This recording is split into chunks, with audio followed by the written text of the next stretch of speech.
On behalf of the FDD, I give the floor to Mr. Farage. Tusk, I'd like to give my customary welcome to incoming presidents of the European Council. I can see why they chose you. You're perfect. You're like the Euro record that's got stuck in the groove.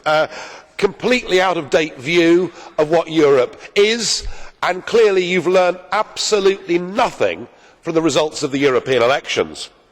Now, as you know, in the United Kingdom, immigration is the key debate. It is dominating political discourse within our country, and at the heart of that is the whole question of the free movement of peoples.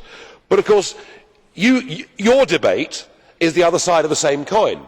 Your debate is about immigration, and time and again you've promised the Polish voters that young Poles would return to Poland, and at the same time Mr Cameron has promised the British people that fewer Poles would come to us. Well, it turns out that you've both been wrong, and that your country has been depopulated by 2 million people since you joined the European Union.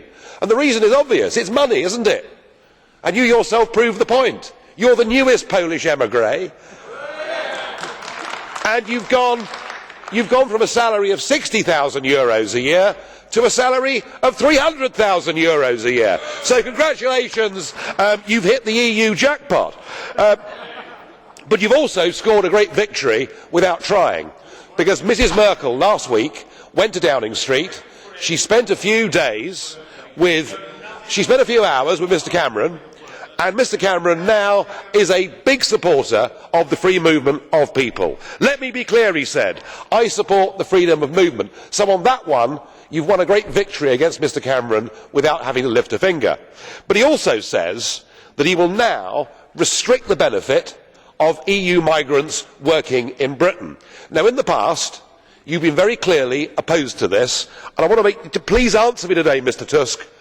Is it right that children who live in Warsaw should qualify for child benefit if their parents are working in London? Please clarify for me that point today. In some ways, you face quite a tough test. Not with the UK, our leaders are a soft touch. But despite the Lithuanian lemmings, you've got the euro crisis, you've got a referendum on whether the UK stays a member, and of course the appalling growth of attacks on Jewish people. I would put it to you, Mr Tusk, that the European elections showed us one thing.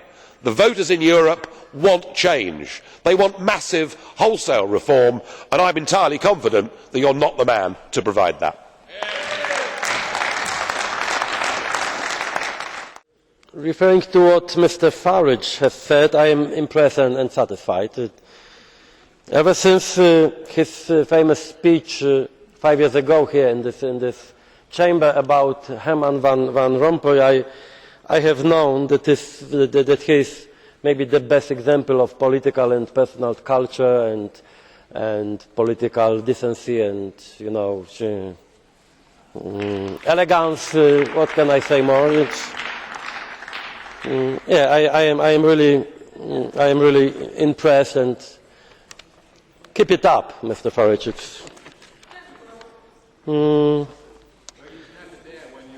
I know, but it's because this is about political culture, I think, what I mentioned a few seconds ago.